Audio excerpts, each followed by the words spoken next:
O nosso programa de imunização é um case de sucesso no mundo. Imagina o que seria, né, dessa pandemia de todos os brasileiros se a gente não tivesse o SUS.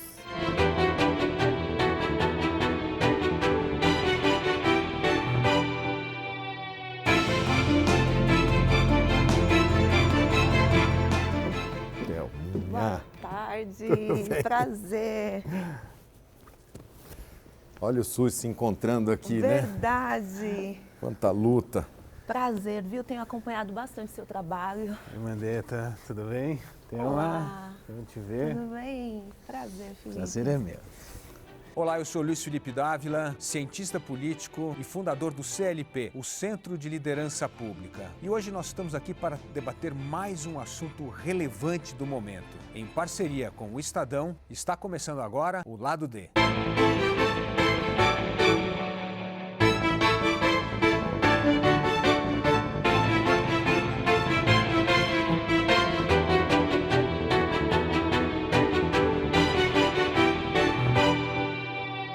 O SUS nasceu quase como uma utopia na Constituição de 88. Todo mundo achava uma loucura criar um sistema único de saúde para todos os brasileiros. Mas na hora H, que foi agora a pandemia, todo mundo passou a louvar o SUS como uma salvação nacional. Como foi essa trajetória da utopia à necessidade imperiosa da sociedade brasileira?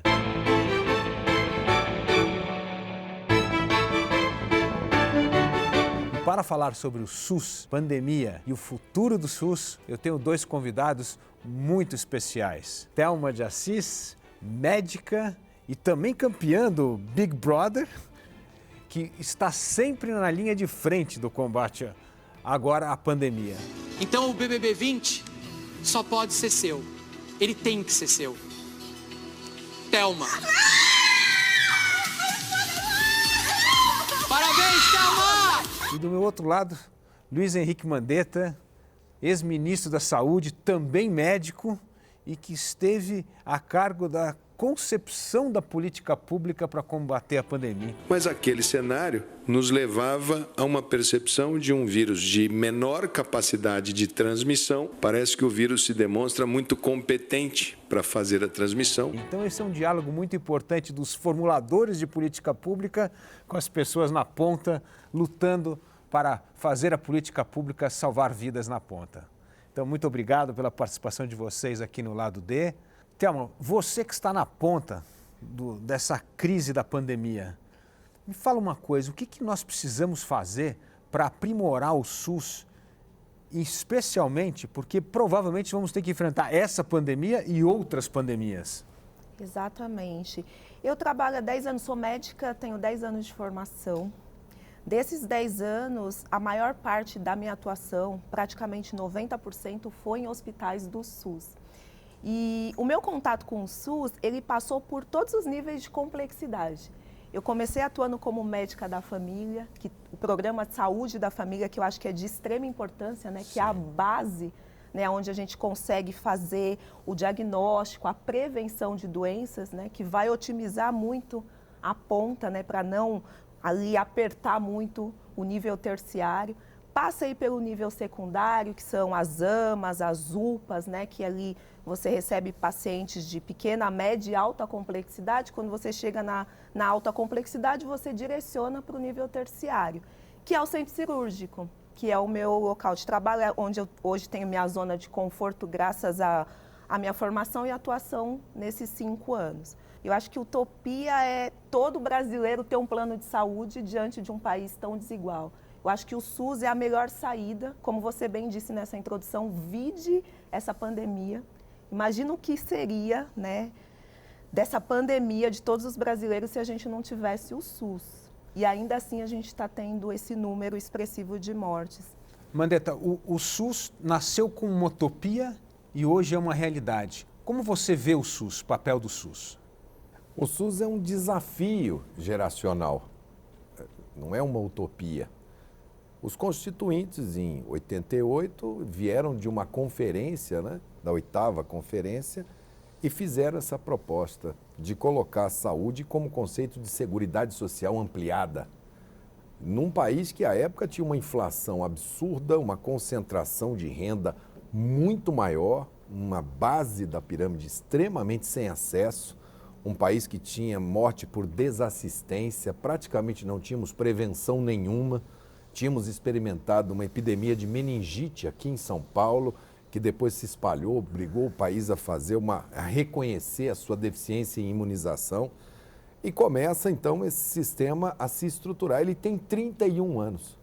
Ele é um bebê em termos de sistemas de saúde. Hoje, 5 de outubro de 1988, no que tange à Constituição, a nação mudou. O primeiro brasileiro a nascer pelo SUS, ele tem 31 anos hoje. Nós não temos nenhum ciclo de vida completo. Mas o sistema trabalhou para todo o ciclo de vida. Nós melhoramos muito a atenção primária, a estratégia de saúde da família, o programa de agentes comunitários. São 340 mil agentes visitando as casas. O nosso programa de imunização é um case de sucesso no mundo. Na alta complexidade, transplantes, a gente conseguiu, por ser uma política verticalizada, um índice enorme de transplantes. E foi com essa expectativa que o mundo tem em relação ao SUS que nós entramos nessa epidemia. Nós olhamos quais são as nossas forças, as nossas fortalezas. A primeira é poder trabalhar União, Estado e município integrado. Você ter um comando único numa pandemia, poucos países do mundo têm. E ela começou com essa unicidade. Num determinado momento, todos os municípios, os estados e a União falavam a mesma língua. Ela começou sabendo que nossa porta de entrada tinha que ser a atenção primária, mas não tínhamos os equipamentos de proteção individual, não tínhamos máscara, não tínhamos nada para proteger os médicos e enfermeiros. Então tivemos que optar por arrumar primeiro a parte hospitalar. Foi a maior expansão de leitos de CTI, no menor espaço de tempo. Nós abrimos 15 mil leitos de CTI em 38 dias. Isso é uma coisa que o mundo todo estava esperando que nós falhássemos, nós acontecemos.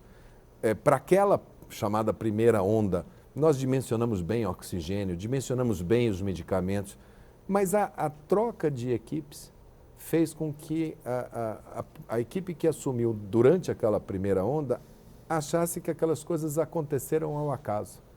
E aí o SUS se fragmentou.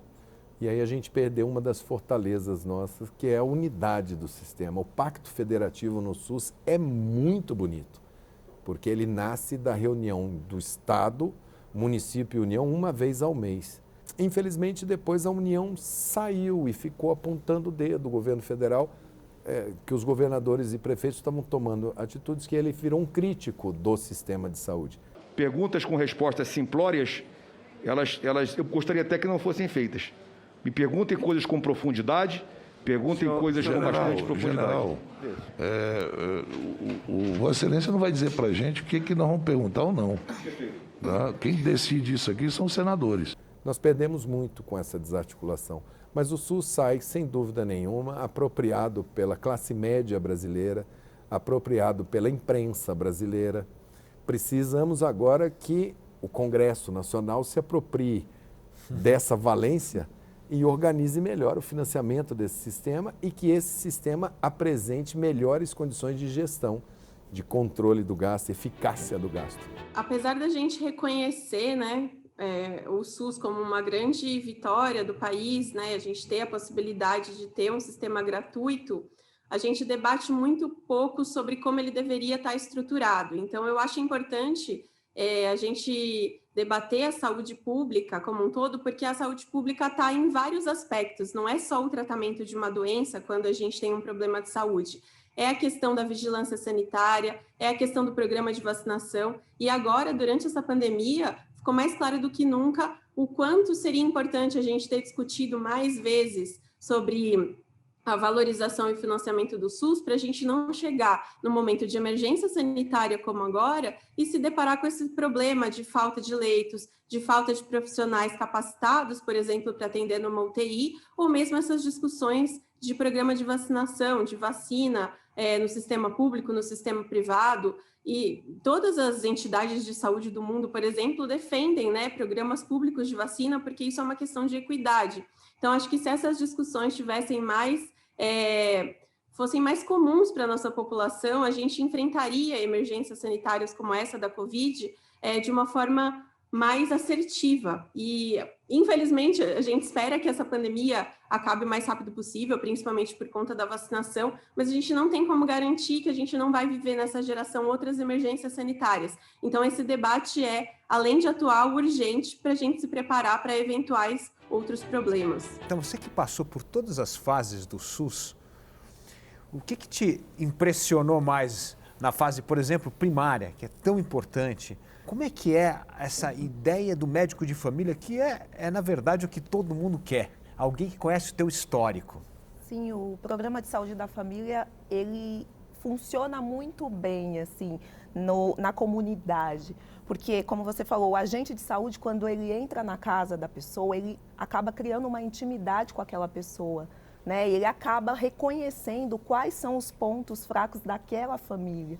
Então, na atenção básica, você consegue ter um trabalho de prevenção das doenças que, se for feito da forma certa, né, e se tiver uma administração, né, que otimize isso, vai só favorecer aquela família. Você consegue tratar o hipertenso, você consegue tratar o diabético. Então, com isso, você consegue ter menos gente chegando infartando no pronto-socorro, que acaba sobrecarregando o sistema de saúde, e menos gente precisando de uma ponte de safena na cirurgia cardíaca. Agora, eu queria escutar vocês dois como médico numa questão tão importante, que é a questão da digitalização, a informação entrando no hospital. Então, tem o prontuário eletrônico, que é uma questão importante, a telemedicina. Como vocês veem esses avanços para a melhoria do SUS como uma forma de modernizar o sistema de saúde?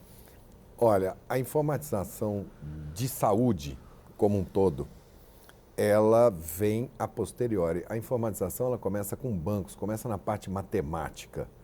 E a saúde, ela tem uma variável. A gente costuma dizer que nas exatas, em engenharia, em matemática, 2 mais 2, 4. Em saúde, 2 mais 2 pode ser 4. Nós vamos fazer o possível para dar 4, mas tem uma imprevisibilidade. Então, os próprios sistemas que vão alimentando o Ministério da Saúde nos anos 80, quando começa a informatização, começam assim pelo setor A, pelo setor B, o pessoal do orçamento, aí depois o pessoal da hipertensão. Então, cada um feito numa linguagem. Eu cheguei no Ministério, eram mais de 450 softwares, cada um numa linguagem que não conversam entre si. E nós fizemos um grande estudo com um pessoal muito especializado, com o USP, e nós decidimos, primeiro, partir dessa constatação. Não dá para ter um software que seja para o Brasil inteiro. Então, nós começamos a trabalhar assim, com uma caixa d'água, como a gente chama, um repositório de dados, mesmo que você mande em qualquer linguagem. Ali, uma plataforma SOA de conversão para uma linguagem. Eu acho que agora nós tiramos os empecilhos. Agora vai ser uma fase que vai acelerar essa informatização e amarrar isso tudo com o planejamento de saúde de cada local.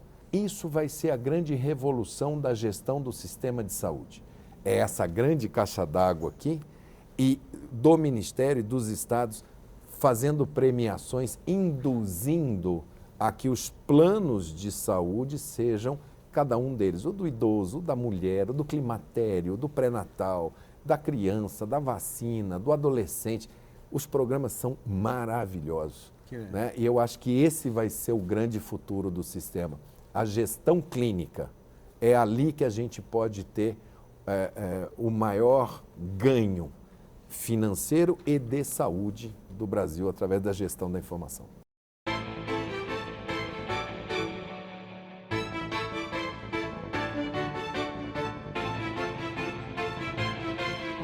A frase seria: todo ponto de vista é apenas a vista de um único ponto. Por quê? Porque cada pessoa, ela emite a sua opinião baseada no que ela enxerga, sem levar em consideração o que os olhos não contemplam, ou a visão de outras pessoas também. E na pandemia, isso ficou cada vez mais claro. No âmbito dos atendimentos em saúde, nós vimos que pessoas que, por alguma alteração financeira, deixaram de conseguir pagar planos e precisaram utilizar o SUS, elas ficaram impressionadas positivamente com o Sistema Único de Saúde.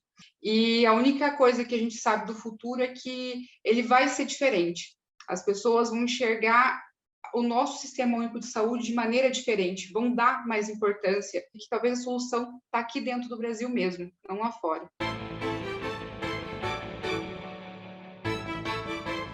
O Brasil que eu quero é um onde todos tenham direitos iguais à vida, onde os profissionais de saúde sejam valorizados, onde a nossa ciência ela consiga ser finalmente reconhecida.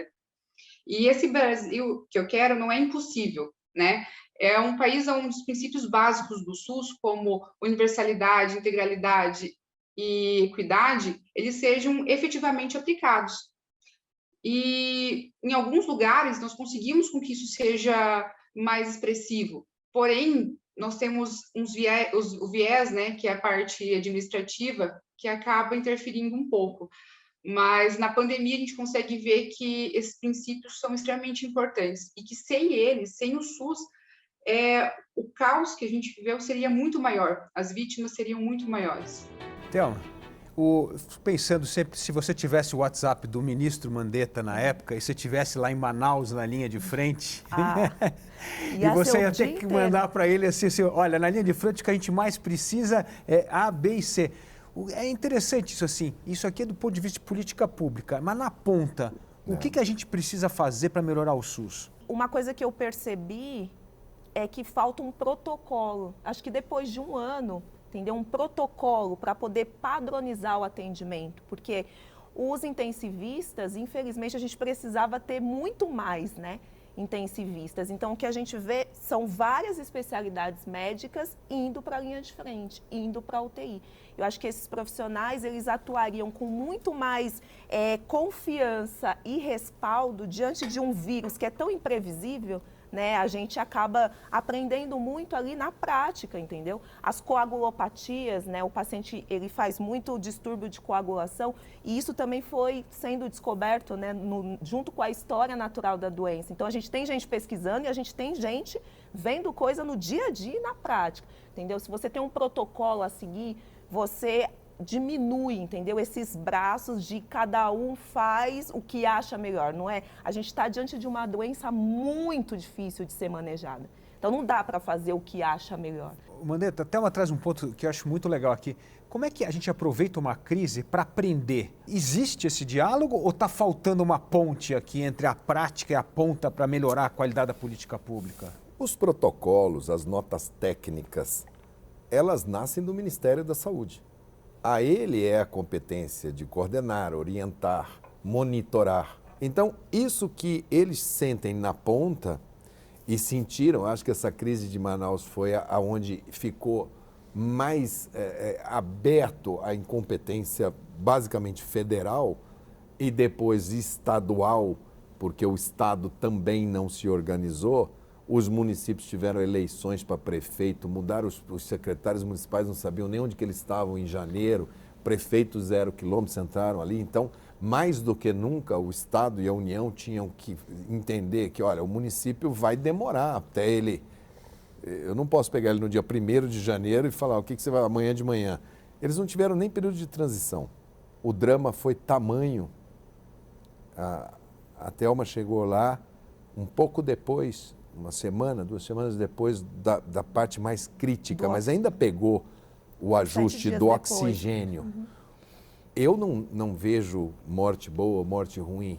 Eu presenciei algumas mortes na minha vida como médico, mas a morte por asfixia, por falta de oxigênio, talvez tenha sido a mais cruel que eu tenha visto. E eu fico imaginando essa geração de médicos, principalmente médicos jovens, tendo que abreviar sofrimento. Aquilo ali não é brincadeira, vai marcar definitivamente a vida de todo esse pessoal aí. Deve ter sido muito duro. Então, aquilo dali é quando o sistema não funciona e quando o sistema precisaria funcionar adequado. Ali é um lugar da gente aprender tudo que não deve ser feito. Ali o Ministério da Saúde errou, a Secretaria Estadual de Saúde errou, a Municipal errou, a organização interna dos hospitais também errou. Foi uma tentativa de trabalho desses heróis que estavam ali, fazendo o que dava para fazer, mas muito distante do que eles poderiam fazer se tivessem bem amparados naquele momento. É muito dura essa lição. Muito obrigado, Thelma. Muito obrigado. Mandetta, obrigado pela participação no Lado D. É incrível como que uma utopia, como o SUS, tornou-se uma realidade e com grandes conquistas, desde a medicina primária até a questão da vacinação. Nós conseguimos vacinar o ano passado 77 milhões de pessoas em 2 meses contra a gripe, o que mostra que o sistema funciona, é bom e é valorizado pelo brasileiro. Mas a pandemia mostra que, além da parte técnica de melhorar o sistema de saúde, nós precisamos de liderança política. Mandetta disse muito bem que sem coordenação é impossível fazer o SUS funcionar.